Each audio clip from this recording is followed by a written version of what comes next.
Hé hé, hé hé, yeah boy. Bienvenue dans La Bourgeoisie épisode 3. Donc aujourd'hui, comme promis dans les 2 derniers épisodes, le but étant de terminer l'atelier. Alors qui dit retour du tableau, dit qu'on a du pain sur le planche, accrochez-vous, posez un jour de congé, parce que non seulement il y a un nouveau pendu, mais en plus il y a du travail. Donc on va commencer par l'installation des anciennes machines-outils que j'ai récupérées dans l'épisode précédent. Installation aussi des machines neuves, mise en route, etc. Crépi et doublage bois dans la zone que tu vois là derrière moi. Cette zone, mais ferme ta gueule. La mezzanine qui se situe au-dessus de moi, il faut la construire. L'escalier qui mène au-dessus, les piliers, mais ferme ta gueule. L'installation aussi du pont élévateur pour... Vas-y feu.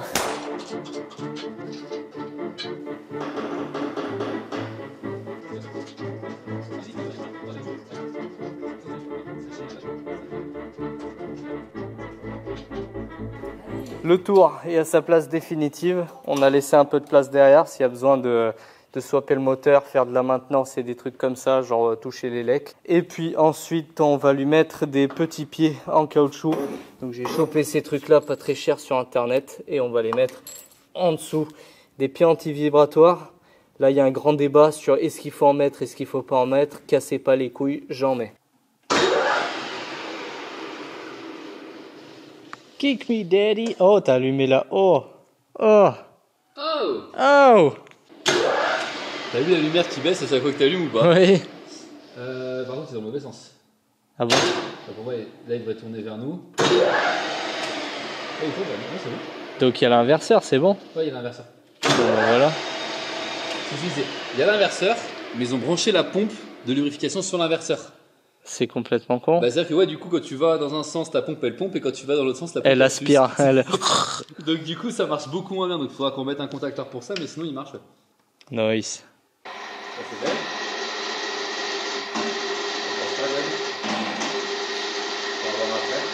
Maintenant, ce qu'on va faire, c'est qu'on va découper la dalle pour faire les joints de dilatation.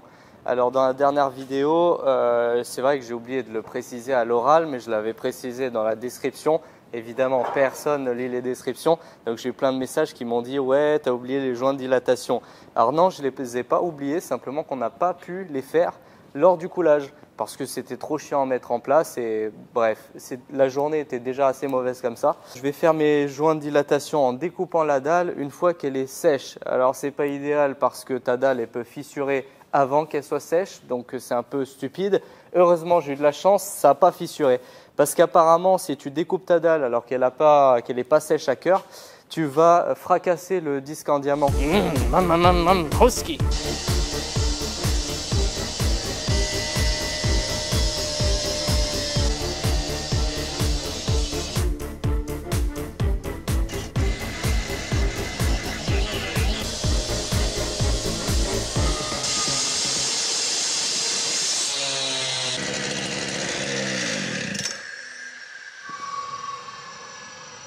Les découpes, elles sont toutes faites. Tu vois ici, j'ai esquivé l'endroit où j'aurai le pont parce que comme je t'ai dit, je n'avais pas envie que le pont il soit assis entre 2 bouts de dalle. Donc j'ai coupé derrière et j'ai laissé ce gros pavé ici pour le pont spécifiquement. Gros pavé pour la fraiseuse et gros pavé pour les tours qui se finit ici. Voilà pour la partie totalement inintéressante parce que découper des dalles, tout le monde s'en tape. Ce qui est par contre intéressant, c'est que Jean s'est fait un plaisir de restaurer, nettoyer vite fait le chariot du tour, sachant que la boîte est complètement à refaire. Nettoyer tout, ça. Démonter l'arrière, démonter le traînard. Poser la vis du chariot, défaire toutes les commandes. On a remis aussi en route la pompe à huile de greffage centralisé. Donc, concrètement, il n'a pas du tout été entretenu depuis des lustres. Oh mon Dieu. Ah là là, ah là là là. Ça, c'est l'écrou en bronze. Ouais. Satellisé. Dégueulasse. Dans la pompe à huile, il y avait de l'eau. La vidange, elle est affreuse. Donc là, ce qu'on a fait, c'est qu'on a mis de la bonne vieille huile moteur de la 1040. En attendant de mettre autre chose, mais c'est juste De l'huile de glissière, ouais. Il vaut mieux mettre de l'huile sur les glissières pour pas que ça rouille plutôt que rien mettre du tout et te retrouver comme un con avec un morceau de rouille plus gros que ça. Donc là, en gros, remontage final du tour. Vous inquiétez pas, je ferai un épisode complet où on va le démonter de A à Z, tout nettoyer, tout refaire, changer les joints, etc. Donc on lui fera une petite jeunesse bien propre. Mais là, c'est histoire de pouvoir l'utiliser sans le tuer, quoi. Le petit tour, lui non plus, il n'est pas épargné, hein. Première chose qu'on voit sur le chariot, déjà ça, il tourne dans le vide, ça sert à rien. Ensuite, le chariot, il fout le zouk. Oui, il y a ça aussi. On va démonter. Mais non. Oh là là là là. Acheter des machines qui ont 60 ans. Acheter, c'est une bonne idée. Maintenant, une étape super importante, c'est de régler la planéité du tour avec ces 6 pieds que tu vois là. Il faut vérifier qu'il n'est pas assis en banane comme ça, ni que le banc il est de la vrille avec un pied ici qui est plus long qu'un autre et du coup ça vrille le banc. Donc voilà, pour ça on utilise... deux niveaux à bulles. Je te laisse compléter. Ouais, on va utiliser deux niveaux à bulles de précision. Il y a des gens qui vont attendre, ouais, normalement, faut que tu te mettes sur le rail là et sur le rail là parce que c'est les surfaces. Oui, ta mère, j'ai pas le support fancy pour un Cholet 350 pour te mettre là-dessus. Et techniquement, on s'en bat les couilles qu'il soit parallèle au sol. On veut juste que il soit parallèle à lui-même. C'est juste que, tu prends un niveau à bulle parce que comment tu mesures la parallélisme d'un truc par rapport à lui-même. Donc, tant que la bulle, elle est au milieu, là et là, il n'y a pas de twist dans le banc. Ouais. Et là, ce qu'on fait en plus, c'est qu'on en met un deuxième sur cet axe-là, parce que du coup, ça nous dit sur quel pied il faut jouer. Parce que là, on sait que non seulement il a un gros twist, mais en plus, on sait que là-haut, c'est trop haut. Donc, on sait qu'il va falloir relever ce pied-là pour venir du coup compenser. Donc là, vu l'état des bulles, il est comme ça, Yep. comme ça. Donc il est... Est-ce qu'on baisse ce côté ou est-ce qu'on monte ce côté? Alors, normalement, tu règles souvent en baissant le tour, parce que c'est plus facile. Oui. Sauf que là, on est posé au plus bas. Donc on va monter. Ce genre de niveau, c'est genre un truc qui coûte une burne. C'est dans les à peu près 400 balles hors taxe par niveau. Après, tu vois la précision, hein, 0,02 mm par mètre, c'est-à-dire que tu mets un poil de couille à 1 mètre sous le niveau, il le voit d'une graduation, tu vois. Doucement, doucement, doucement. Le dernier coup de clic que tu as mis, la bulle, elle a traversé notre potence. Vas-y, top. Là, elle est partie de l'autre côté. Bon. Genre, en fait, ouais, à partir de maintenant, ça sera, enfin, quand on va se rapprocher, là, on a encore du temps parce qu'il faut encore qu'on lui relève un peu la gueule. Mais genre, ça sera vraiment, tu sais, genre, c'est des quarts de poil de cul de tour de clé. Genre, c'est insupportable. D'accord. Je regarde juste un truc, c'est est-ce que, juste confirmer que, tu sais, le banc, il me dit la même chose que le chariot, qu'on fasse pas de la merde. Ouais, on est bien. Donc là, nous, on fait un demi-tour, tous les deux, pour relever en même temps le cul. Et un quart. Attends, un quart et un demi. Quand t'as décollé tes bulles, tu vas voir de l'autre côté. Avant de commencer à faire des réglages, tu sais, pour voir comment ta machine, elle se comporte. Et donc, du coup, on va en vacances. Tu vois, on a encore un peu de twist parce qu'on n'a pas la même valeur à gauche et à droite. One eternity later. C'est de la merde. Bilan, alors, après un petit peu de pignole, ça là, ça permet de bien voir à quel point le banc, il a pris tarif, ce qui était de toute façon sûr pour ces vieilles machines. Quand ta machine elle a 40, 50 ans, t'as beau régler ce que tu veux, ton truc il sera rincé. Si tu peux compenser un minimum les défauts, mais au bout d'un moment, enfin, t'as trop de défauts, quoi. Enfin, on pourrait le recalculer techniquement parce que t'as la longueur du niveau, tu vois de combien on s'affaisse. Mais tu dois avoir quelques dixièmes, je pense, à ce niveau-là, quoi. Donc là, si on fait une petite démonstration, on va regarder alors cette bulle, c'est celle qui va nous donner ça là. Le creux du banc, là où on est nous. Là, on est bien d'accord, on est dans le début de la zone la plus utilisée du tour, c'est-à-dire proche du mandrin, et en général, on fait des pièces ici. Donc là, si on regarde la bulle, on voit qu'elle est haute vers toi. Elle est haute vers moi, donc le banc, il est il a fessé, c'est ça, ouais. Voilà. Et tu vois, si je me décale vers le mandrin, où normalement tu vas pas trop, parce que là, c'est-à-dire que tu as bouffé ton mandrin. Ouais, tu donc vois là, que on tout de suite, s'approche vers le mandrin. Je me remonte, parce que en fait, je touche le morceau de lit qui est ici. Donc là, je vais me redécaler encore un peu à droite. On mouline de quelques centimètres. Voilà, et la bulle se recentre dans la zone où tu utilises concrètement quasiment jamais le tour. Et quand tu arrives au fond, là où tu l'utilises pas, au niveau de la contrepointe, tu vois que la bulle, elle est carrément vers moi. Ouais, donc là, on est comme ça, comme ça. C'est une super courbe pour un toboggan, c'est pas une bonne courbe pour un banc de tour. Sans surprise, de toute façon, faut pas s'espérer à des miracles, mais déjà là, on règle au mieux la planéité. Ouais. C'est le seul truc qu'on puisse faire. Et après, on a beau régler la broche ou ce qu'on veut. De toute façon, si jamais en fait ton lit il est creusé, bah, ce qui va se passer, c'est quand il va s'affaisser, ton outil va s'écarter il va s'écarter du coup de ta pièce, donc forcément tu vas faire plus gros ici que là-bas. Ouais. Donc le truc c'est quoi? Tu peux régler ton inclinaison de broche et tout, mais à moins que ça soit hyper linéaire ici. Sauf si tu la compenses, tu vois. Tu règles ta broche. En fait, ça. C'est mettre un patch sur un truc malade. C'est-à-dire que tu prends ta broche, tu la règles du côté de la banane. Comme ça, quand ton outil descend, ta broche est mais voilà, mais c'est-à-dire que ton tour, tu peux utiliser que de là à là, parce qu'après, du coup, tu fais un cône dans l'autre sens. Et il faut aussi que du coup, tu sois linéaire sur ta chute, sur ta banane, parce que sinon, tu vas pas être régulier non plus. Donc ce que je dis, c'est du pansement, tu vois. C'est un pansement sur un tas de merde, tu vois. C'est comme mettre du crépi sur un mur en pisé. C'est histoire de dire, tu vois, ça cache. Petite douille, le démarrage ne tient pas en place, donc faut qu'on le tienne avec un fil de fer pour pas qu'il se coupe tout seul. Ça, c'est encore un truc à réparer, le frein qui déconne. Il faut le refaire. Cependant, me faites pas dire ce que j'ai pas dit, ce tour, je l'ai acheté parce qu'il faisait 7 centièmes de défaut.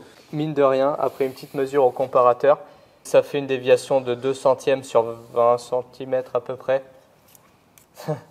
Sur 17 cm au pifomètre, ouais, 17,5 voilà. Je suis super content et je suis content d'avoir fait ce test, je tenais à le faire. Ouais. Parce qu'après un réglage des pieds, notamment du niveau, parce qu'un tour ça se pose pas sur une palette comme ça par exemple, tu vois, genre ça c'est provisoire, mais tu peux obtenir des résultats bien meilleurs. Ensuite on est passé sur la fraiseuse, donc elle a subi exactement le même sort de réglage. Pour la fraiseuse en fait c'est un peu comme pour le tour, c'est-à-dire qu'on va régler d'abord sur les deux pieds. Là, elle en a 4. Ouais, ça, elle en a que 4. Ça dépend de. Tu peux en avoir 4, 6. La Huron, la 1055, elle en a 9. Quand même. Ouais, t'as envie de crever.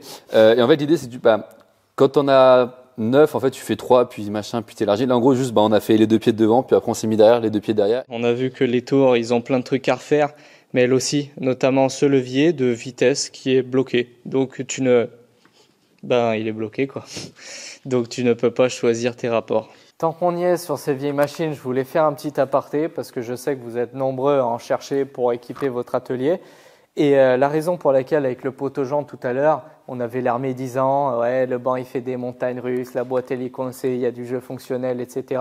C'est pas pour critiquer ni les machines, ni leur qualité, ni les vendeurs. J'ai acheté ces machines à un prix qui est très honnête, à des vendeurs qui sont très honnêtes. Donc merci à eux pour la vente. Je ne sais pas s'ils regarderont, mais en tout cas, c'est pas pour critiquer, c'est simplement pour sensibiliser les gens qui me regardent au fait que ces machines, c'est de la vieille mécanique et ça fait 50, 60, 70 ans qu'elles prennent plein la tronche. Le tour là-bas, il est de 1956, un truc comme ça. Donc c'est super vieux et tu as beau l'entretenir aussi bien que tu veux. La mécanique, elle a travaillé. Donc ces machines-là, quand vous les achetez, ne vous basez pas sur les tarifs de Le Bon Coin. C'est les enfants des vieux qui sont décédés, qui croient que le truc, ça vaut 10 000 € et qu'ils le mettent à Le Bon Coin.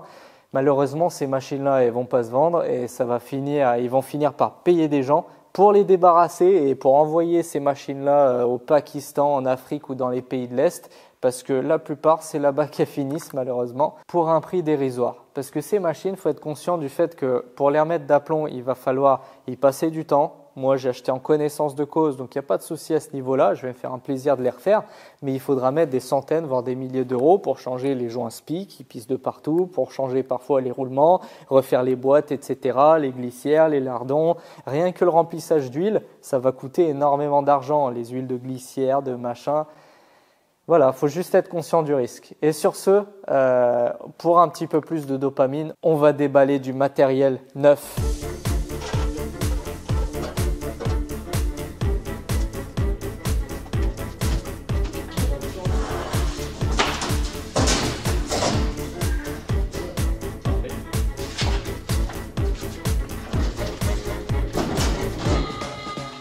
À mon grand désespoir, le pot-aux-gens, il est reparti dans le Mordor, là-bas sur Paris. Je vais déballer la grande sœur de ma scie à ruban, qui est l'outillage, qui, à mon avis, c'est le plus important que tu puisses avoir dans un atelier où tu fais du métal. la scie à ruban. Il n'y a pas mieux. Mon ancienne scie à ruban, c'était une Optimachine SP11V qui a bien bossé. Ça fait peut-être 6 ans que je l'ai. Et bah, elle fonctionne toujours. Elle marche très bien. Il n'y a aucun problème. Mais bon, tu as bien compris que elle n'est pas très grande. Donc, on va déballer sa grande sœur, la même, mais en plus grand, parce que j'étais satisfait par l'ancienne. J'ai juste besoin de matos plus grand, tout simplement. On a aussi une table de sciage, des armoires de rangement, un compresseur et tout ça, on va les déballer. Donc Optimachine, comme Charlotte, la fraiseuse qui est toujours là, que je vais installer dans l'atelier. Vous inquiétez pas, elle continuera des longues heures de travail. Et vu que pour l'instant, j'ai toujours été satisfait de leur matos, et ben on est reparti sur du Optimachine. Alors ils sont un petit peu chers, hein, je vais pas vous mentir, ils sont un petit peu chers, mais au moins le service après-vente, l'accompagnement et tout ça, il est au top, ça on peut pas leur enlever. Et ils m'ont fait un prix qui est très très très bon sur les machines parce que ça fait des années que je bosse avec eux. Du coup, déballage.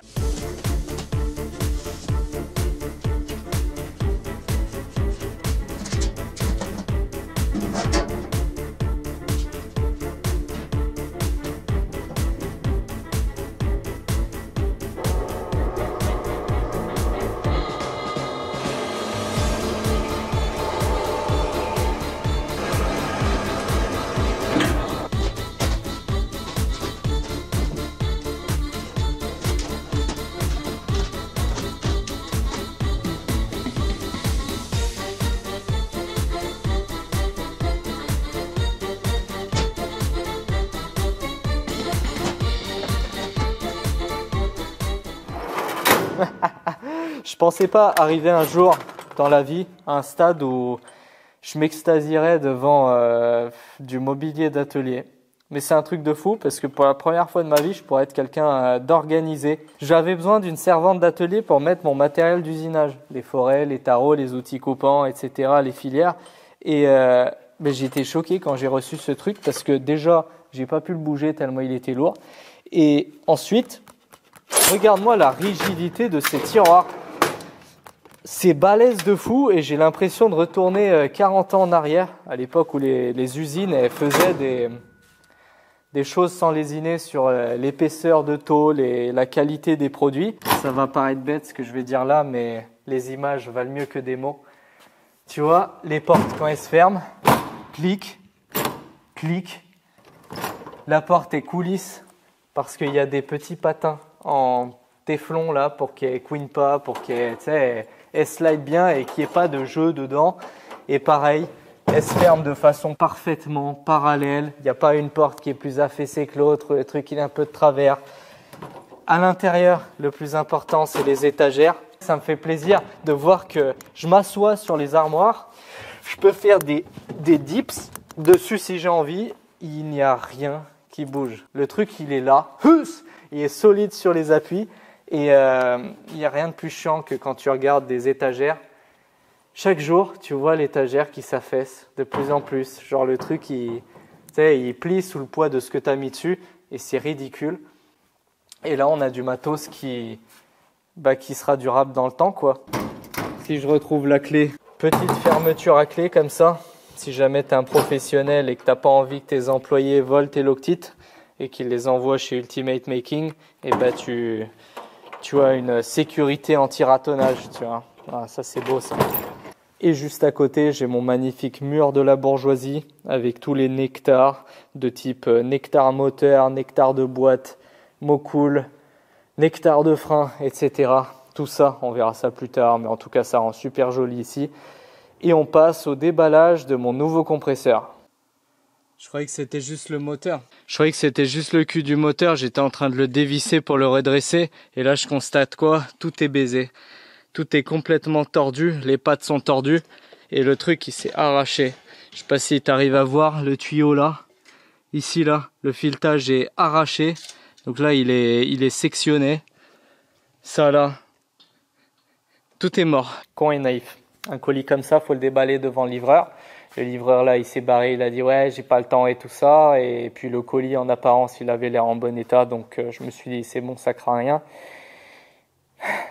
Grave erreur, hein. S'il y a un pépin tu déballes devant le livreur et au moins tu notes sur le bon de livraison. Il repart avec le colis, t'es pas emmerdé et t'as pas de litige avec la société de transport. Mais enfin bon, avec Optimachine, on va s'arranger, il n'y a pas de problème. Mais voilà, en attendant le nouveau compresseur, j'ai appris ma leçon et on continue l'atelier. Un petit peu content quand même d'annoncer que c'est bientôt le retour de la grosse mécanique sur des véhicules bien intéressants. Alors pas comme celui-là justement, mais j'en profite pour remercier encore une fois Autodoc, le partenaire de cette vidéo. Merci à eux de soutenir la chaîne. Et j'en profite aussi, si vous vous rappelez, dans la dernière vidéo, j'avais changé les bougies en espérant que ça réglerait mon souci de calage quand tu démarres à froid.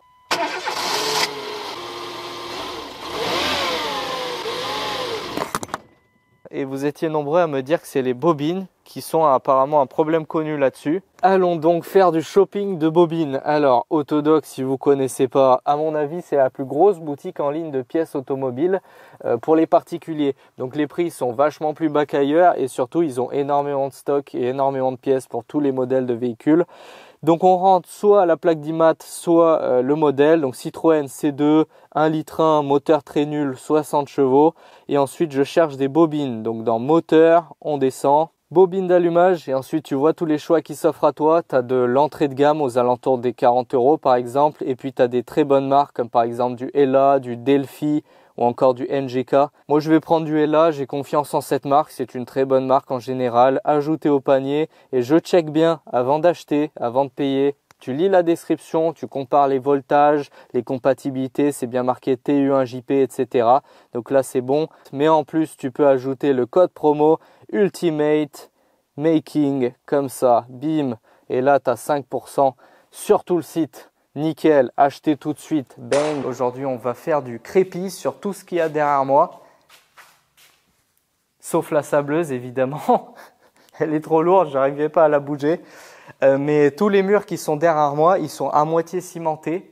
Tout ce ciment, il va falloir le dégager et on va faire du crépi à la chaux avec des méthodes à l'ancienne, des dosages à l'ancienne pour faire des murs qui respirent et pas des murs qui vont s'écrouler. Si tu as suivi le premier épisode de l'atelier, tu te rappelleras qu'ici, sur ce côté du mur, c'était bourré de salpêtre à cause des remontées humides dans le mur. Gousi, petits champignons. Une fois que tu as coulé une dalle à côté d'un mur ancien, tu l'as mis en sursis. C'est-à-dire qu'il va falloir à partir de maintenant faire tout ton possible pour que ton mur puisse respirer. Et ça, c'est surtout une question de crépi. Le crépi ici, c'est du ciment et c'est justement ce qu'il faut absolument éviter sur les parties basses des bâtiments. De l'autre côté du même mur que je t'ai montré tout à l'heure, eh ben, tu vois, les cailloux ils commencent à complètement se désagréger, la chaux se désagrège. Ici, on a plein de cristaux de salpêtre. Là, je peux m'estimer heureux parce que je vois le phénomène avant que ça devienne grave et je peux aller le traiter. Mais c'est pas le cas sur les maisons qui sont déjà recouvertes de ciment. Tu vois juste la façade extérieure, le cache-misère et tu te dis ah bah le mur il va très bien. Sauf que bah tu sais pas ce qui se passe derrière ton ciment, tu sais pas ce qui se passe derrière ton placo et le problème c'est que bah voilà, faut vraiment en être conscient de ces problématiques-là parce qu'elles sont juste ultra graves et elles ne seront pas prises en compte dans la décennale parce que c'est pas en disant que ça va tomber.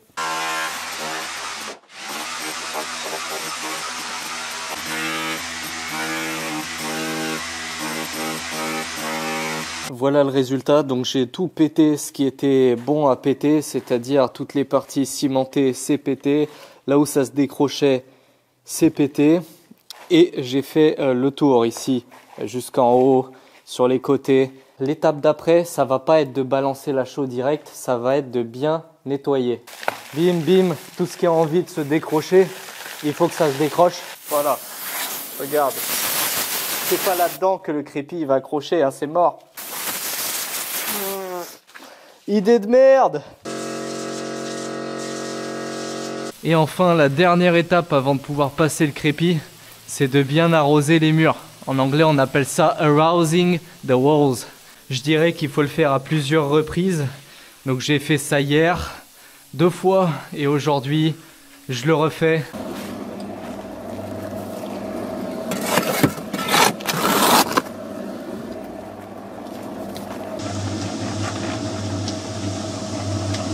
La meilleure façon que j'ai trouvée, c'est que je le prends à la main et je le balance. T'as pas besoin de recouvrir 100% de la surface. Faut juste que ce soit bien rugueux. Je suis pas maçon, donc si j'utilise la truelle, je vais mettre la moitié par terre. Alors que là, ça me permet de viser. Je peux même faire de l'akimbo. Tu prends comme ça en akimbo et blah! C'est la fiesta! J'ai rien filmé, mais le crépi est fait. Donc tu vois toute la zone qui sera pas plaquée en bois. On s'est appliqué avec Daddy et on a fait un crépi. C'est pas le plus beau du monde, le mur est pas tiré à la règle, mais franchement, pour un atelier, ça fait largement le taf. Donc on a fait ça ici, sauf cette zone où il y aura le pilier qui sera monté en bloc pile, donc on s'en tape. Franchement, je sais pas exactement comment cette vidéo va s'organiser, je sais pas exactement dans quel ordre je vais faire les choses, mais ce qui est sûr, c'est que je vais commencer par virer le foin, arracher le plancher et doubler d'OSB ici. C'est parti.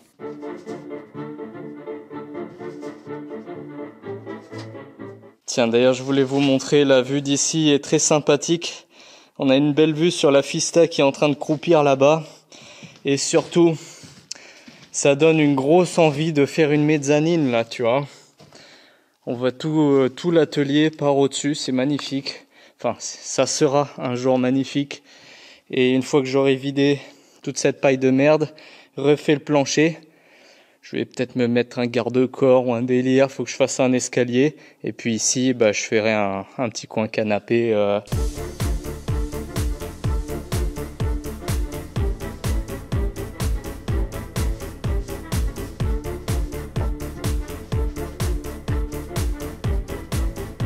Il va falloir mettre toutes ces poutres à niveau. Tu vois, on les a coupées un peu à l'arrache, donc les longueurs, ça va pas du tout. On va mettre ça droit en tirant au laser. Et ensuite, en façade, là, je vais visser des poutres, comme ça. Et fixer des poutres en façade pour éviter que mes planchers bougent. Donc pour les fixer définitivement avant de tout arracher le plancher et de mettre de l'OSB dessus.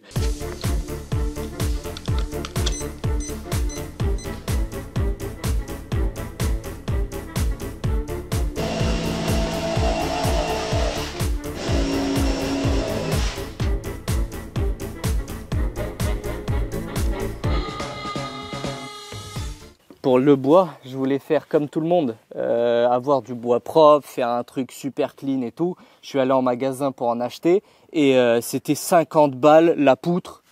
50 balles la poutre. On est sur quelle planète en fait? Je comprends pas comment les gens ils font pour acheter ça, pour pouvoir acheter des matériaux et tout. Tout est intouchable en fait. Et ça m'a cassé les couilles, donc j'ai tombé du bois du camion. Par contre, le problème du bois d'occasion tombé du camion, c'est que c'est tout moche, il y avait des clous partout. Donc voilà, ça demande un peu plus de boulot, mais au moins ça c'est gratuit, tu vois.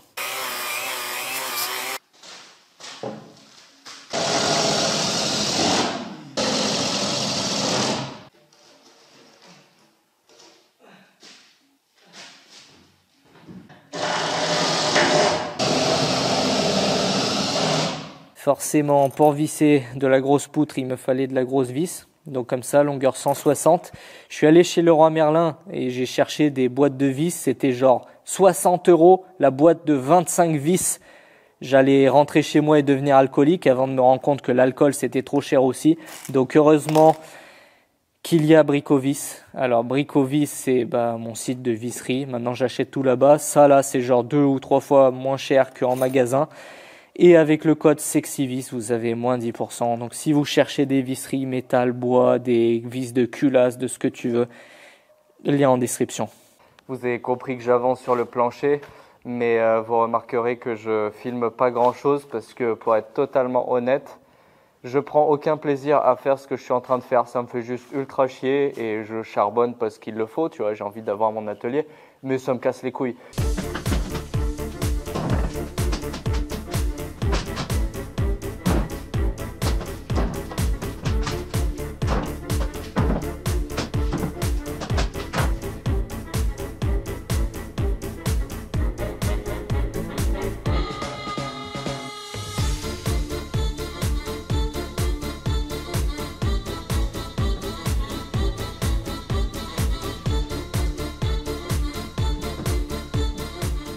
Plancher entièrement terminé, c'est absolument magnifique.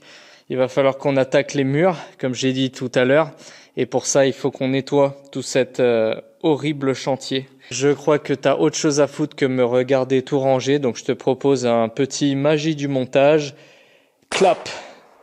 Yeah boy! En haut, j'ai des poutres. En bas, j'ai une dalle en béton. Donc ça fait que si je veux fixer des chevrons pour mettre l'OSB dessus, il suffit que je les visse en haut et en bas, je les maintienne et du coup ça me fait une référence, une surface plane où venir plaquer l'OSB. Et ça en plus, ça me permet aussi de corriger les défauts du mur parce que le mur est complètement vallonné, c'est n'importe quoi. Donc ça au moins, on a une surface plate. J'ai tout tracé au laser, donc j'ai aligné mes poutres au laser.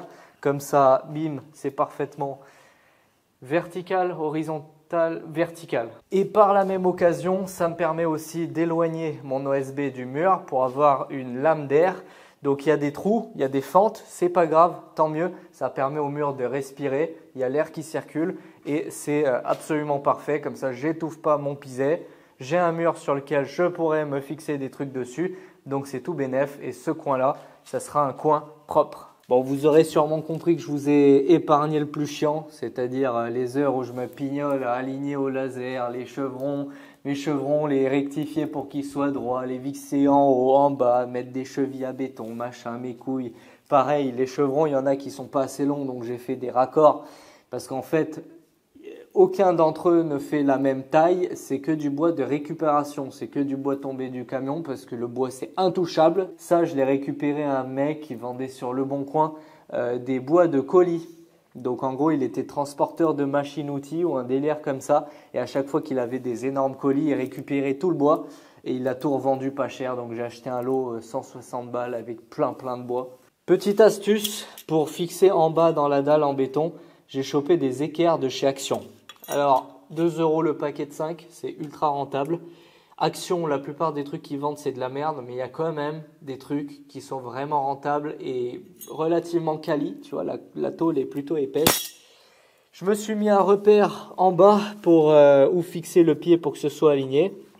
Petit repère du ghetto au feutre. Tu remarqueras qu'au niveau de l'outillage électroportatif, j'utilise genre du Heinel pour tous les outils que je sors une fois tous les 3 ans et tous les outils que j'utilise H24 depuis 10 ans, et je suis équipé AEG, ça c'est du vrai matos pro. Ça pour le prix c'est bien, franchement c'est bien, tu ne trouveras pas moins cher pour la même qualité, mais pour autant gardez bien la notice, honnêtement gardez bien la notice, enfin le bon d'achat, parce que si tu leur mets tarif, t'attends pas à ne pas les cramer, tu vois. Il y en a qui tiennent bien, il y en a qui tiennent grave le coup, mais il y en a qui tiennent pas trop le coup. C'est un peu la roulette russe chez Heinel, c'est ça que je leur reproche. Mais pour autant, voilà, j'en achète du matos parce que c'est vraiment pas cher. T'achètes ça, c'est peut-être 40 balles, tu vois, c'est vraiment pas cher. Mais si tu veux vraiment du matos pro, moi tu sais de toute façon ce que j'utilise depuis que cette chaîne YouTube existe. Ça fait genre 7 ans que je leur mets leur race, cette meuleuse, putain qu'est-ce qu'elle en a vu. Et ça c'est du AEG, ça c'est du vrai matériel professionnel. C'est 3 fois le prix, évidemment, c'est beaucoup plus cher, mais au moins, dites-moi en commentaire, hein, mais je pense pas que grand monde a déjà cramé du matériel AEG. Enfin bref, cheville fichière, tap, et visserie Rocket de chez Bricovis comme d'habitude. Donc Rocket c'est bien parce que c'est moins cher que les autres et pour autant c'est vraiment très bien je trouve.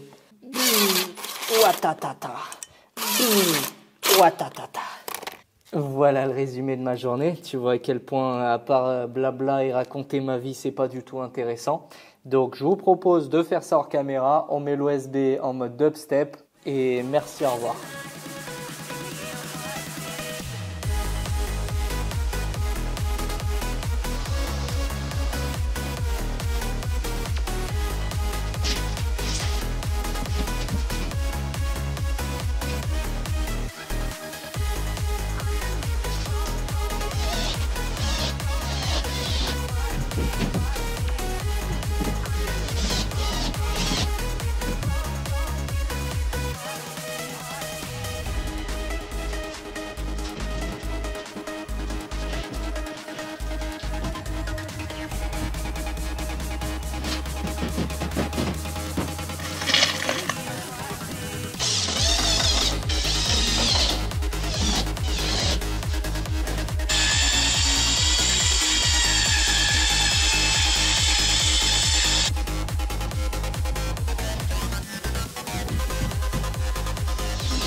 donc, qu'avons-nous ici? Aïe, aïe, aïe. Il est beau, hein. Il va finir chez toi, du coup, je pense. Ah bon? J'ai pas la place de le stocker. Écoute, si vous avez une merguez ou un truc dans lequel on peut le mettre, bah tu me contactes. Hein. On veut une Polo 2. Une Polo 2? Polo 2. Pourquoi une Polo 2? Moi je sais même pas à quoi En ça coupé. ressemble. Je sais pas, je trouve ça de la gueule. Ah ouais? J'aime bien, ouais. Et bah update. Update. Je sais pas quand t'avais filmé la dernière fois là. La dernière fois on avait fait la dalle et c'est tout. Juste fait la dalle. Ouais. Putain, on a fait quoi depuis? On a fait les seuils là. Enfin les rampes là. C'est vrai, il y a les seuils. Ouais. T'as fait un ponçage de ta dalle et t'as appliqué un Je l'ai produit. poncé, un bouche-port, bah là les crades, mais ouais, ça fait plutôt clean, elle rend plus là. Et remplit la poudre. Ouais, non, franchement, c'est plutôt, tu regardes. Quand Ouais. tu la. Ouais, elle est beaucoup plus lisse. Regarde. Enfin, genre, elle est plus étanche. Ah ouais. T'as vu Ah comment elle ouais. Ah, ça n'a rien à voir avec la mienne. Bah, les crades, je vais pas m'amuser à la laver alors que je transporte des trucs H24 dedans. J'ai tout poncé, j'ai fait les murs aussi à la chaux, Les comme crépis. chez toi, ouais. Par contre, toi, t'as tout fait. Ouais, moi T'es j'ai tout motivé, tendu, ouais. Et j'ai fait là, je motivé, t'avais vu, faut, ouais, de toute faut. façon. J'ai fait un peu de style. Là, c'est magnifique. On Ça, dirait les- presque un salon. Ouais, tu peux habiter dedans, ouais. Avec les pierres, je trouvais ça plutôt Tu cool passes de un les garder. petit coup de vernis ou un truc. Ouais, faut les nettoyer avec du vinaigre ou une base. Ah oui. Qu'est-ce que c'est que ceci? Bah, tu te rappelles, c'était celle que j'avais ressoudée chez toi, le cadre là. Ah, elle est toute belle. Ouais. Je l'avais pas vue toute complète comme ça. Putain, elle est folle. Il me manque que la selle. S'il y a un abonné qui a une selle de 51 super, Ah, bah, à prix honnête, j'achète. Profiteur. Celle avec les espèces de motifs. Je sais pas, t'en as une chez toi là. Des petites fanfreluches. Puis on montrait la photo. Ça me dépannerait bien, ouais. Ouais, faut finir 2-3 trucs, mais bon. J'avais fait ça quand j'ai. Quand tu te taillais les veines et t'avais pas de but dans la vie et t'étais en train de te battre avec les banques, alors pour oublier. Moi, quand je traite, je fais de la mécanique. Tour, ici, qu'on va transporter là. Où Ici. ça Là, Là, il va y avoir le tour. Donc à la place de la Ouais, bécane. semaine pro, il y a le tour ici. Ici le petit tour. Là, il y a la fraiseuse. Là tu t'es fait des plans de travail. Ouais, Ah, il m'en fallait un pour waouh. faire les faisceaux. Ouais. Avec le bois tombé du camion Avec là. le bois tombé du camion. J'ai foutu du contreplaqué, la vernis. Waouh. Petite réglette en alu, ça fait propre quoi. T'as poncé, Ouais, t'as je l'ai tout poncé. lissé. Ouais, c'est faut essayer de magnifique. faire ça bien. Moi, il nous a pas coûté cher. Petit plan de travail. Non, bon, ça, elle est Petit- pourrie. petite Je voulais juste protection. voir ce que ça donnait avec le truc là. Je vais l'enlever et remettre du neuf. C'est solide le truc. Quoi. Mieux que les trucs cheapos. Ouais, ouais, ouais. La petite lampe de tour là, les trucs qui coûtent super cher. C'était la lampe à mon grand-père, la JLD, ouais. Elle va bien, elle. Elle est cool. Petit coin faisceau électrique. Là, j'ai fait, bah, de toute façon, on Et a là qu'à- c'est le coin mécanique. Là tu rentres tes Ouais, bagnoles je rentre et mes tu- bagnoles, j'ai fait des essais, je vais peut-être bouger l'établi, je pense qu'il prend pas mal de place. Centre ESP. Centre VS. Ah. Ouais, j'ai fait des essais pour la suspendre, parce que tu les vois de mon salon. C'était Ouais, plutôt donc classe. c'est classe. Je voulais voir ce que ça donnait un peu avec des trucs de merde. Et là, je me suis fait mon coin de stockage, je suis en Parce train que de là mettre... c'est trop bas et trop chiant. Bah, c'est pour ça que je fais le stockage ici, en fait. Donc là, le coin où tu y accèdes quasiment jamais, c'est juste pour aller chercher du matos. Ouais, bah, j'ai fait un coin, ça, t'as Mobilette S3, là, t'as R5 Alpine et la Simca. Et ça, c'est plus les consommables. Bon, je vais pas te mentir, je suis allé chez Daddy et j'ai vu un petit peu son plan de travail, son organisation et tout. Et je suis rentré, j'étais inspiré. Je suis parti en freestyle, j'ai passé l'après-midi à faire ça, donc j'ai recouvert mon espèce de truc en béton, l'ex-auge à vache dégueulasse avec du bois tombé du camion. Alors oui, il y a plein de trous de mythes partout et j'ai flemme de traiter au xylophène, je sais pas quoi, mes couilles, j'y connais rien de toute façon. De toute façon, dans 50 ans, quand ça sera pourri, moi je serai mort, donc je m'en fous. Donc j'ai construit des espèces de petits trucs où je vais mettre des tiroirs. On va fabriquer des tiroirs en bas en bois qui vont glisser ici. Petit plan de travail à la bonne hauteur, très important. Globalement légèrement au-dessus de ma tub, parce que c'est là que c'est à peu près ergonomique pour travailler, histoire de pas forcer sur les épaules et tout, avoir les choses à la bonne hauteur. Enfin bref, on finit de recouvrir ça, on fixe tout ça et ça fera un truc façon Daddy. Je suis en train de finaliser mes plans de travail et je viens à l'instant de me rappeler qu'il y a genre 5 ans, j'étais allé sur un parking de supermarché et derrière le parking, j'avais vu une benne et j'avais chouravé des plaques comme ça. Des plaques en polycarbonate ou un plastoc un peu stylé. Bon, je vais supposer que c'est du polycarbonate. Peu importe, je m'en tape, je ne l'ai pas payé, c'est tombé du camion. Et je vais le mettre, je vais recouvrir mes plans de travail avec ça, ici et là. Comme ça, je pourrais poser des solvants bizarres, genre je pourrais faire couler de l'essence, des conneries, et ça craindra rien parce que le plastique, il va pas se faire bouffer. Et ça, tu vois, même quand on sent bourgeoise, on n'oublie pas l'essentiel. Article 10, c'est probablement l'un des articles piliers de la charte du rat. Tu stockeras plein de merde en te disant qu'un jour ça servira. La partie cool, après que je me suis tapé toute la partie chiante. Waouh! On dit merci qui? On dit merci Vévor et Michel. T'as pas la ref, cherche pas. Et voilà le résultat. Donc forcément, j'ai remis le tableau noir qui est un peu la signature de ma chaîne, que plein de gens ont repris derrière d'ailleurs. Mais c'est pas une critique, hein. YouTube, c'est du libre service. Le but, c'est d'inspirer des gens. Ici, on a El Famoso mur à EG. Donc ça, c'est ma partie fanboy avec mes outils. Le logo que j'avais fait il y a quelques années. Petit rangement en dessous d'outils électroportatifs. Là, c'est des outils mécaniques. Et ensuite, on a les outils Vévor qui sont vachement cool. Donc forcément, on a le testeur d'injecteur que depuis que je l'ai, je l'utilise, mais H24. Bon, il a un peu pris la poussière, hein, mais c'est super utile comme matériel. Et on a le petit nouveau. Waouh! Bac à ultrasons, donc j'ai pris carrément le plus gros, hein. Franchement pour 200 balles, si ça peut permettre de faire du bon boulot. On m'a suggéré un produit sur Amazon à diluer, donc tu achètes un truc à 35 € et ensuite tu le dilues dans 500 litres d'eau. Donc il y aura de quoi faire, et puis à mon avis, quant à ça, t'es le roi du pétrole. Pourquoi j'ai pris le plus gros? Eh ben regardez-moi ça, j'ai presque l'impression qu'on pourrait rentrer une culasse tout entière à l'intérieur carrément, et comme ça bah, tu lances un cycle de 1 heure, tu tailles et à la fin tu le ressors propre.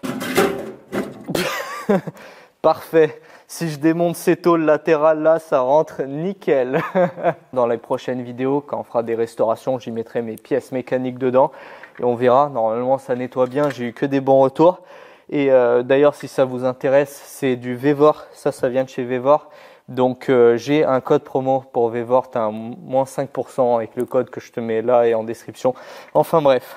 Ah oui, j'ai failli presque oublier la partie la plus importante de la vidéo. Les nouvelles du Pompounet. Donc ici, nous avons affaire au Pompounet original. Donc, toujours aussi fluffy, toujours aussi sympa. Malheureusement, toujours aussi malade. Donc, il fait de son mieux, hein. Il gambade, il mange, mais il a le nez bouché, il a du mal à respirer. Et bah, du coup, elle est fatiguée tout le temps. Et en plus, elle se casse la gueule. Nous avons ici Ginette, parce qu'après 4 ans, on lui a enfin trouvé un nom. Donc elle, la copine à Pompon, c'est Ginette. Et d'ailleurs, la nouveauté, c'est qu'on a acheté des copains, donc une armée de pompounets. Donc là, il y a plein de pompons, et là, il y a un coq pompon. Regarde-moi ça, comment il fait genre qu'il a fière allure avec ses pattes toutes ridicules. En tout cas, il est sympa, donc on ne leur a pas encore donné de nom, sauf elle, qui s'appelle Stéphanie. Tu vois, elle est un peu débile, elle est blonde. Enfin bon, pas d'offense envers les Stéphanie qui sont intelligentes, mais celle-là, pour le coup... Soit je fais du bois de merde qui me dégoûte, soit je fais du béton de maçonnerie de merde qui me dégoûte. Et aujourd'hui, on va faire de la maçonnerie de merde qui me dégoûte. Parce qu'en fait, j'ai 2 piliers à monter, comme ça, dans mon bâtiment, qui vont avoir 2 rôles. Le premier rôle, le moins important entre guillemets, c'est esthétique. Ce pilier-là va me permettre d'accrocher l'escalier, comme ça, qui va monter sur la mezzanine qui se situe derrière moi, qu'on a fait tout à l'heure. Donc ça c'est le premier rôle, et le deuxième rôle de ces 2 piliers en ferraillé et bétonné, ça va être de retenir mes murs en caca ensemble. Parce qu'en fait, à l'origine, exactement à cet endroit, on a démoli un mur pour agrandir la surface. Sauf que cette branche, elle est très haute, très longue, et ce mur-là, il avait un rôle très probablement... de maintien des murs ensemble, tu vois, il servait à caler les murs pour pas qu'ils aient tendance à s'effondrer ensemble, parce que voilà, c'est tout fissuré, c'est de la terre de merde qui n'a aucune cohésion.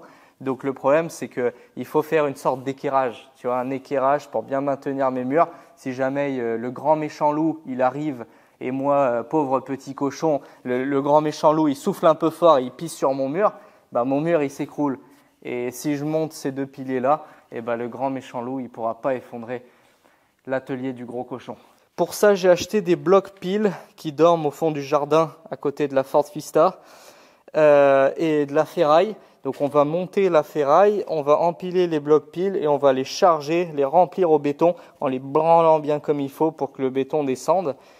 Je ne sais pas exactement comment on fait, je pense qu'il faudra qu'on fasse par morceaux, genre 5 par 5 blocs piles par jour, parce que je pense que sinon il y aura trop de poids de béton et ça va avoir tendance à fissurer ou exploser les blocs piles en dessous. Je ne sais pas, peut-être que je raconte de la merde. À mon avis, la meilleure méthode serait de les coller à chaque fois avec du mortier, mais franchement, flemme, hein, j'ai pas une semaine à perdre à faire ça. Parce qu'il faut attendre que ça sèche, machin, mes couilles. Bref, on s'en tape, on les empile, on les règle de niveau, on remplit de sauce. Et la deuxième chose en maçonnerie de merde, quitte à faire du béton, autant y aller à fond, c'est une espèce de fondation, un socle pour poser mon compresseur. Et vu que c'est de la terre battue, on lui coule un petit socle et bim bim badaboum, on le posera dessus. Allez, c'est parti!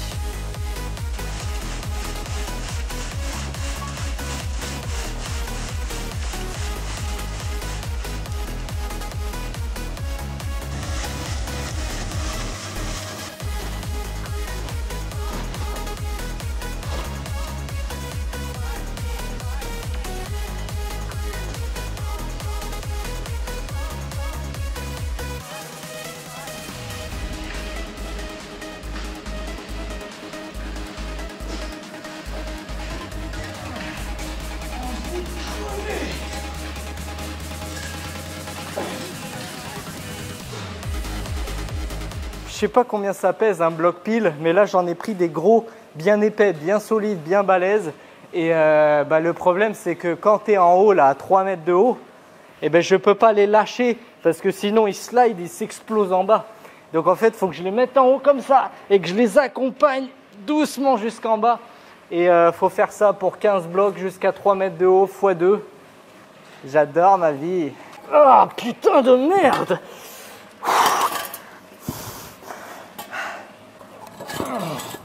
Non, non, non, non, non, glisse pas.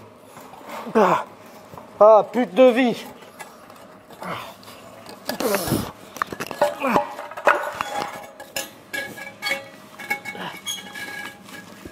Putain, mais qu'est-ce qu'on s'amuse. Vas-y, je coupe la caméra, ça me casse les couilles.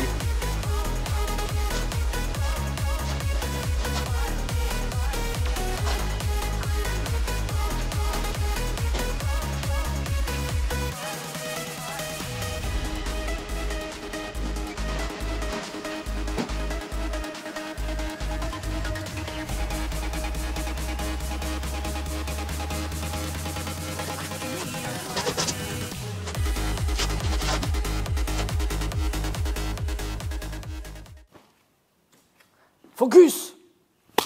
Focus! Dernier truc chiant à construire. Cette fois, je te jure, c'est le dernier. Non, faut pas que je jure que c'est le dernier. Je suis un mytho. Et ça sera jamais le dernier truc à construire. Mais en tout cas, dans cette vidéo, on va construire un escalier, El Famoso escalier, dont j'avais parlé tout à l'heure, pour aller sur la mezzanine.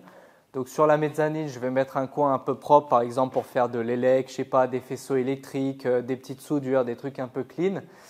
Et un coin pépouze, tu vois, pour se poser avec des petits canapés de pimp. Parce qu'il s'avère que ça tombe super bien. J'ai dégoté ce week-end ces 2 énormes sièges de pimp en cuir pour 5 €. Croyez-le ou non. Je garderai l'étiquette, hein. Indéfiniment l'étiquette, elle restera ici, c'est magnifique. J'y ai pas cru non plus, j'ai pas cherché à négocier. Est-ce de la bourgeoisie d'acheter 2 énormes sièges canapés en cuir de pimp pour 5 € en brocante? Je sais pas. Le débat reste ouvert. Vous avez 4 heures. En tout cas, moi ce qui est sûr, c'est que je vais devenir extrêmement improductif. Pour exploiter la mezzanine, il me faut un moyen d'y monter. Actuellement, j'y vais à l'échelle, c'est pas viable. Donc escalier, passerelle, le tout avec du bois tombé du camion. Il me reste plein de poutres, donc autant les utiliser. Donc il va falloir se cheviller dedans avec des supports en acier qu'il va falloir que je fabrique parce que ça coûte Trop cher, je suis dégoûté. C'est tout ce qui me reste comme chute de métal tombée du camion. Donc c'est de la tôle de 2-3 mm. Il va falloir la plier et lui faire des fixations. Ça me permettra d'essayer la nouvelle plieuse là de chez Optimachine que je viens de déballer. Donc Metalcraft, elle n'est pas faite pour de la grosse épaisseur d'acier, ça c'est sûr. C'est une petite plieuse pour faire des petits trucs en aluminium et des petites tôles fines. Mais en tout cas, ça va me permettre de l'essayer et ça me fait bien plaisir d'utiliser du matériel neuf. Vous m'excuserez la démonstration dans un cadre de travail tout pourri. Je n'en suis pas encore à l'étape où je lui mets je lui fabrique un plan de travail, en fait une table ou l'ancrer, une table bien lourde. Je verrouille ça là-dedans. Hop, on lui marche dessus. Et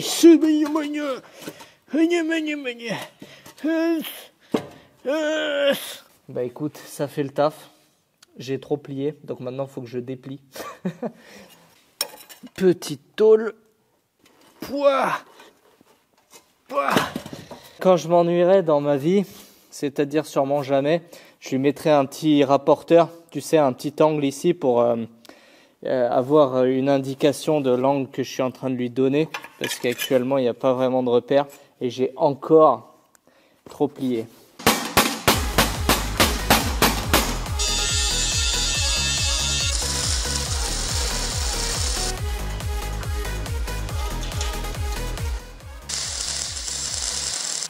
Regarde-moi cette œuvre d'art, elle ira parfaitement avec mes beaux murs en caca.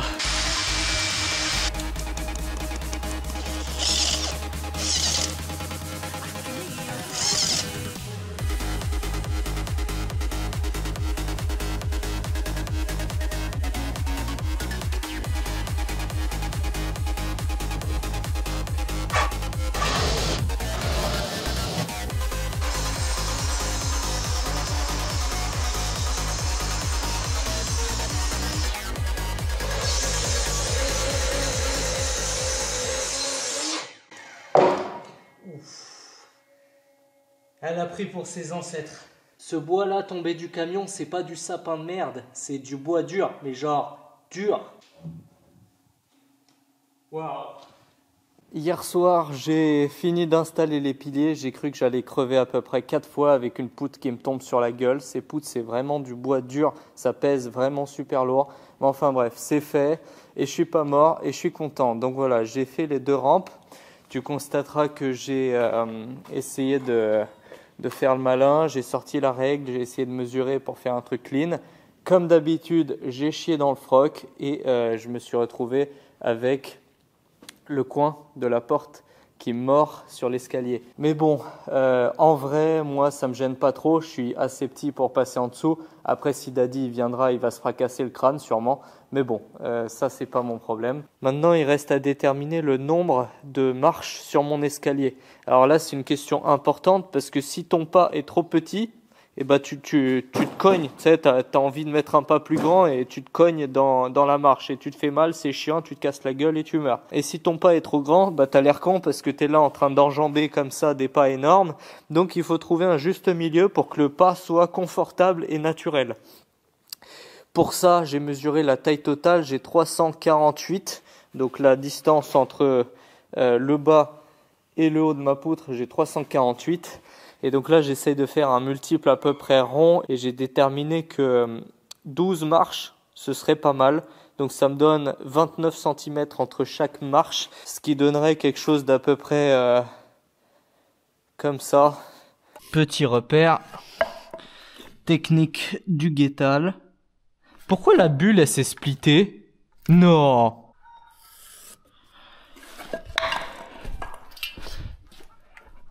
Ça, c'est Pompon qui a cassé la gueule à une de ses potes.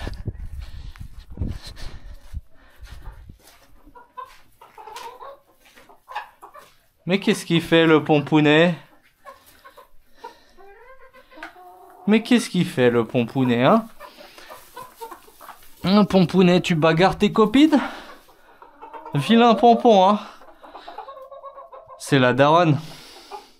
Le pompon, c'est la matriarche un peu. Du coup, forcément, les petites jeunes là qui ont 6 mois, le pompon qui a 4 ans, bah c'est elle la daronne, donc elle encule les autres.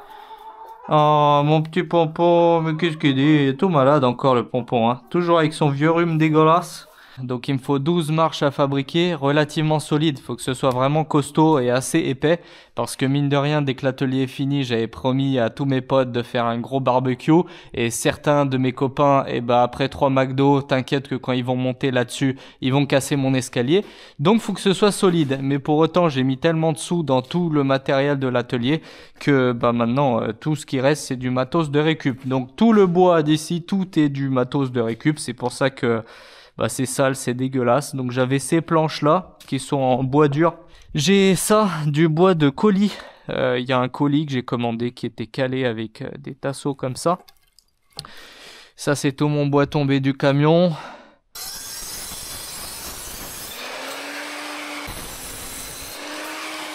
Mes petits tasseaux. Magnifique visserie de chez Bricovis évidemment.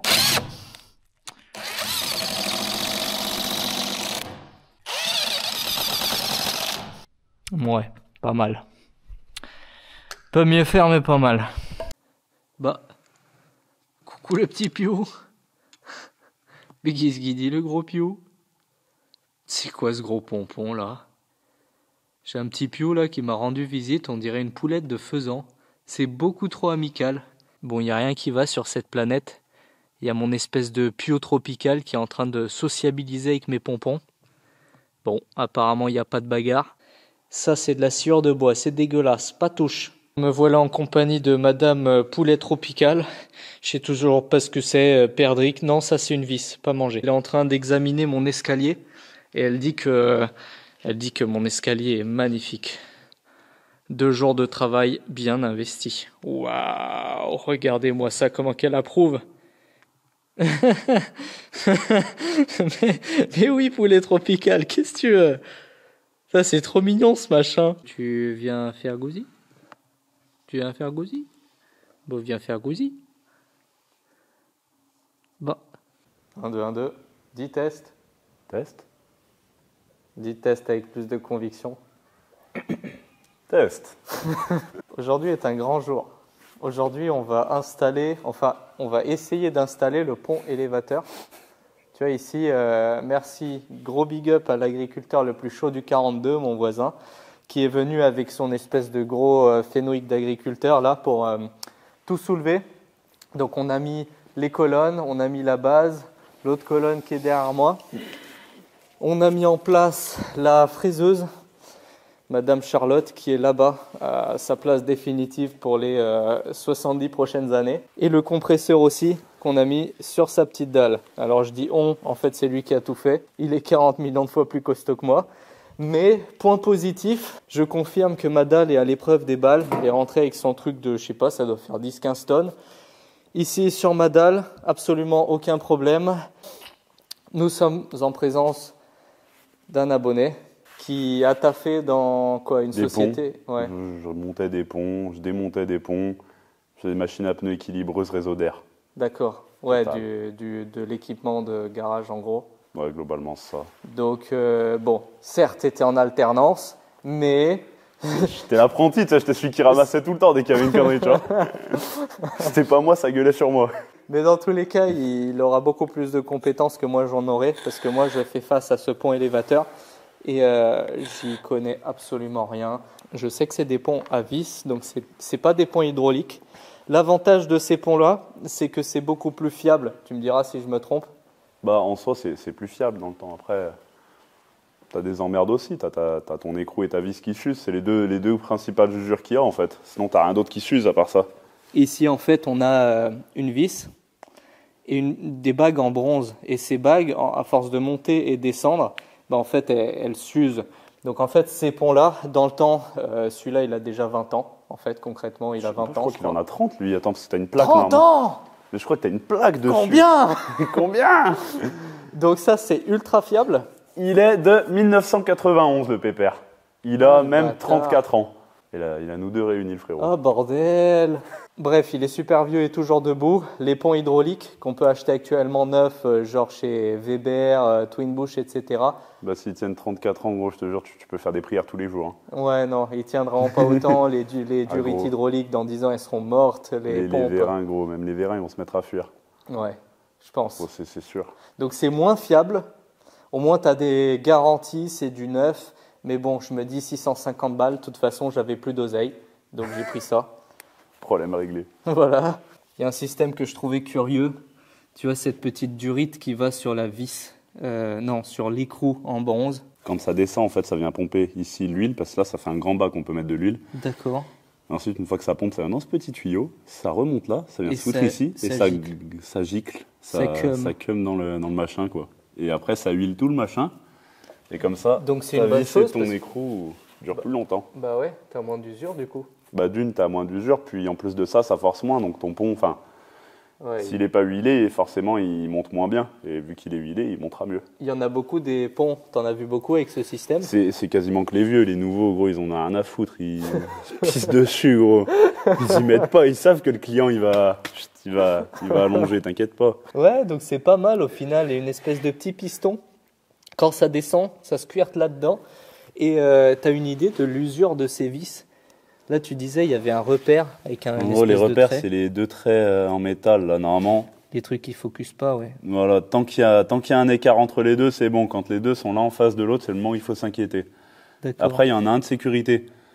Donc, ça veut dire que s'il y en a un qui lâche, il y en a un autre qui va tenir le poids. Et à ton avis, là, il y a beaucoup de marge encore. Il me reste. T'as de la marge.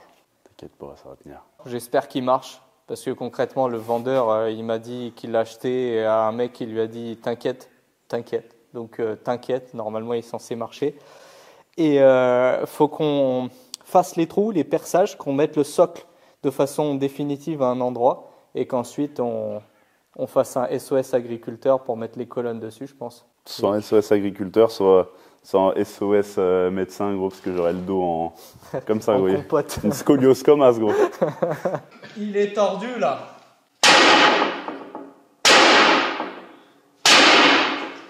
Si vous vous rappelez, dans la dernière vidéo, j'ai chopé des spits de psychopathe chez Bricovis. Donc c'est du M20. Alors, regarde-moi la qualité du truc. Ça, c'est du spit de bâtard.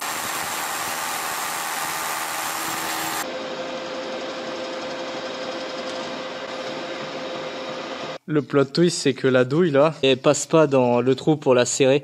Donc on a dû la passer autour, sauf que c'est de l'acier trempé.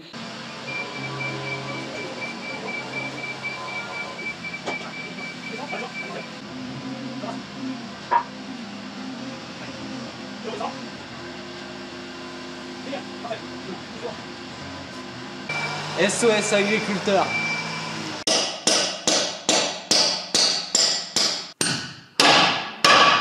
Le fond. On a spité tout ça dans le sol et pour synchroniser les deux colonnes ensemble, pour qu'elles montent en même temps, il y a une chaîne qui communique avec un pignon. Là, il y a un tendeur qui est un peu mort, va falloir que je le réusine. Et puis, maintenant, il y a des vis de réglage qu'on va serrer, ça va éloigner les colonnes et tendre la chaîne. Et puis ensuite, qu'est-ce qui restera à faire? Branchement électrique. Branchement électrique. Et en 1990, ils n'avaient pas les mêmes couleurs en fait. Appuie sur la descente si jamais les phases elles sont inversées. Ça fera qu'il montera. Et si jamais il descend, parce qu'en gros, si elles sont inversées, ça chante les capteurs. Appuie sur le bouton du bas. Appuie sur le bouton du haut. Bah parfait.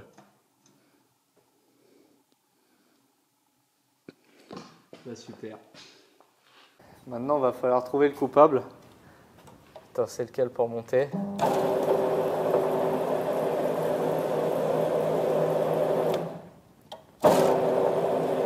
Hein. Fait chier, hein? Il y a un truc qui marche pas là. Soit c'est un capteur. Est-ce qu'ils sont reliés là-dessus? Le contact, je sais pas comment ça s'appelle, contacteur contacteur, je crois, c'est un nom à la électromagnétique. Soit c'est lui qui est mort et du coup il kick juste quand on l'enfonce. Écoute, c'est bon signe parce que le pont, le moteur, tout ça, ça a l'air de fonctionner. Mais là-dedans, il y a un souci. Ah, pont d'occasion de merde, qu'est-ce que tu veux y faire, hein? De toute façon, quand t'as pas l'argent, eh ben, tu fais avec. Là, ton pont, il est droit. Il faudrait qu'il ait une légère ouverture, que ta bulle, elle soit à ras de ton trait, en gros. Ça peut être ton repère, ta bulle, elle est à ras de ton trait. Pour que quand ton pont, il lève, vu qu'il est ouvert comme ça, Ouais, que ça tes compense. chariots, ils montent, et ben pour que ça referme légèrement. Parce que si du coup, il continue, il est droit, il va se refermer, Oui. et tu pourras pas monter au-dessus du Ça, milieu. c'est quoi. bon à savoir. En fait, un pont, faut pas le régler tout à fait droit. Faut mettre un peu Faut mettre d'ouverture. légèrement d'ouverture. En fait, là, sous ces vis-là qu'on va mettre dans les Ouais. trous, faut mettre des petites cales en métal jusqu'à Ouais, atteindre ok. du coup ton ouverture qui est là. Et ensuite, tu serres tout et en avant Guingamp. Mais des fois, tu as besoin d'un millimètre, des fois de moins, des fois de plus, tout dépend. Ah, ok. Par contre, quand tu le fais, tu auras un léger jour. Dans celui-là, il faut que tu Oui. le combles par des cales du coup plus fines. C2, elle est trop petite, gros. Viens, on rentre une autre caisse. Du coup, la C2, c'est un échec. Elle est trop petite et on n'arrive pas à.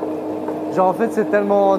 Bah ouais, petit tu peux qu'on pas mettre les bras, c'est trop petit, il n'y a pas assez d'espace entre les roues. Ouais. Du coup, on a passé la tienne, Audi A3. Alors, qu'est-ce qu'il dit? Et il dit qu'il y a une fuite. T'en profites? Il y a une fuite. Tu veux faire l'entretien de ton véhicule? J'aimerais bien, mais Turbo, il doit avoir 360 000 aussi et il boit un petit peu d'huile. Mais juste un petit peu là, on peut apercevoir qu'il dit, quelques là gouttes là. On peut apercevoir quelques gouttelettes là.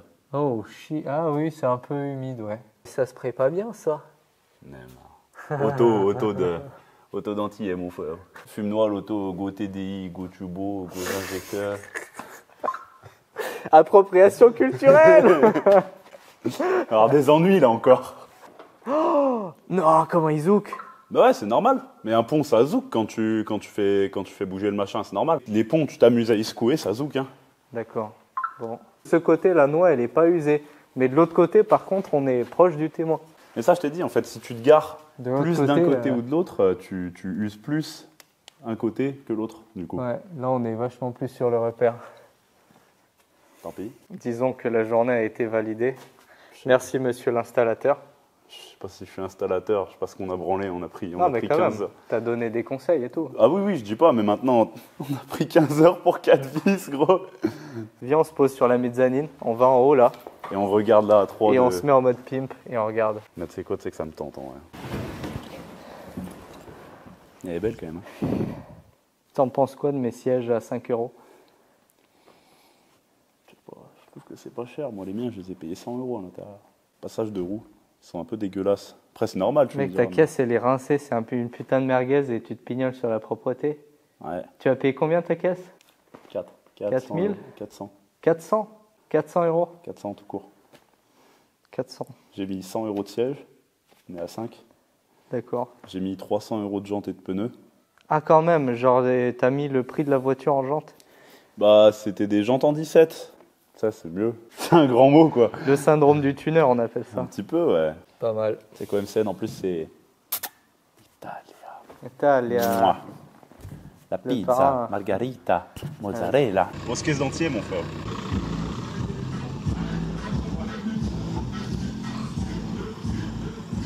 Bon, alors, débriefing sur ce pont élévateur. Merci encore à mon collègue qui m'a filé un coup de main à l'installer parce que, comme j'ai dit, moi, j'y connaissais rien et du coup, ça m'a bien aidé d'avoir quelques conseils et d'avoir un avis d'un mec qui en a déjà installé. C'est un brave pont élévateur, le top du top de l'époque, je dirais. C'est vraiment, il est monté super solide, super costaud. C'est un produit qui a été bien conçu, mais mine de rien, ça fait 30 ans qu'il a ramassé et 2 ans qu'il a traîné dehors. Donc, ouais, il est en place, mais il est en panne. Et je voulais le diagnostiquer. J'ai sorti le voltmètre et le voltmètre est tombé en panne. Donc à partir de là, je suis un peu salé, tu vois. J'ai besoin de trucs en panne pour diagnostiquer, des trucs en panne pour réparer des voitures en panne. Donc il y a un moment, je vais péter un câble.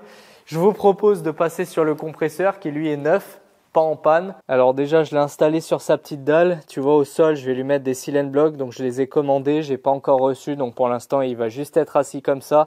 Et je vais pas l'utiliser pour éviter de fissurer la cuve ou des conneries dans le genre avec les vibrations. Brave compresseur, ça.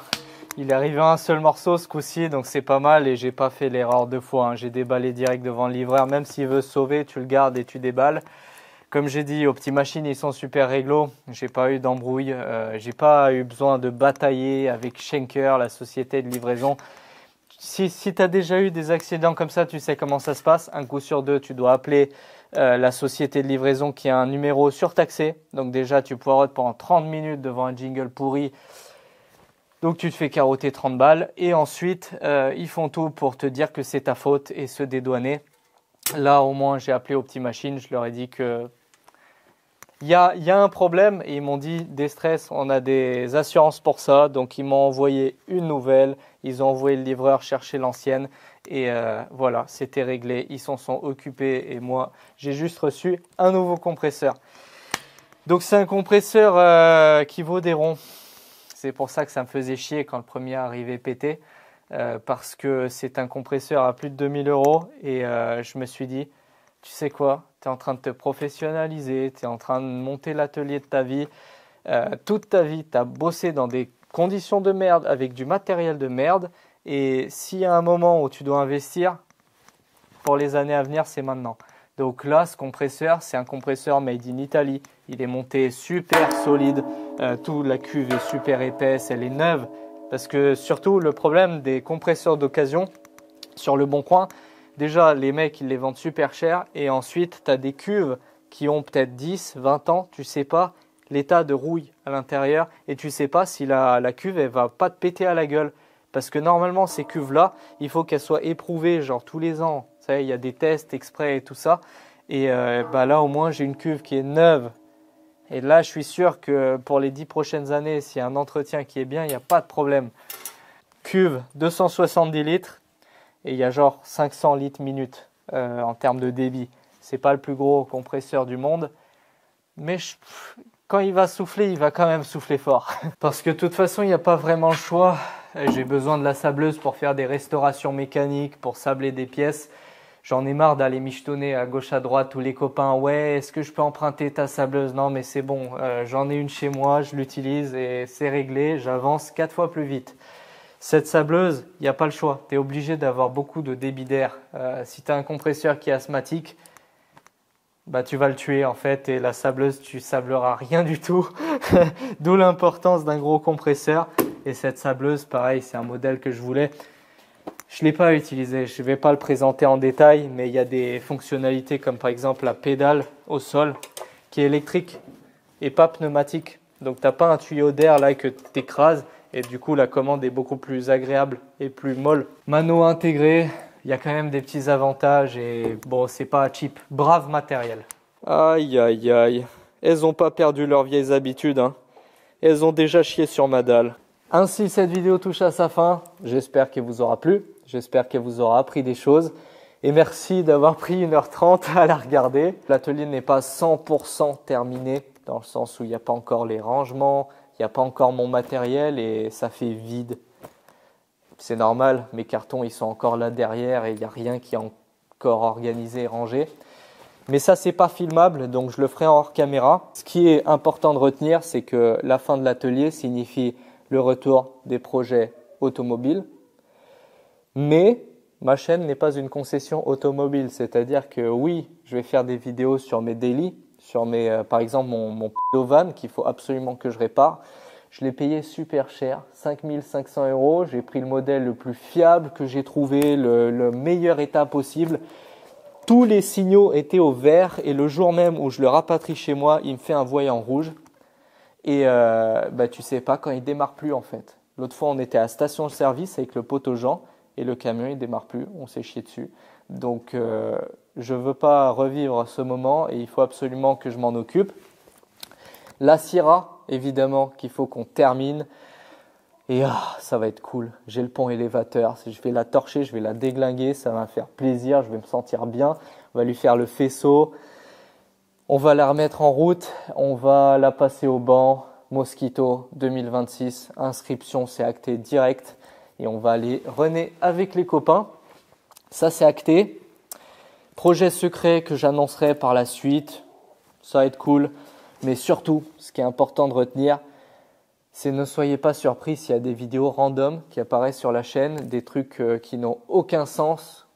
Si j'ai envie de fabriquer un poste de refroidissement pour mon TIG, je ferai une vidéo dessus.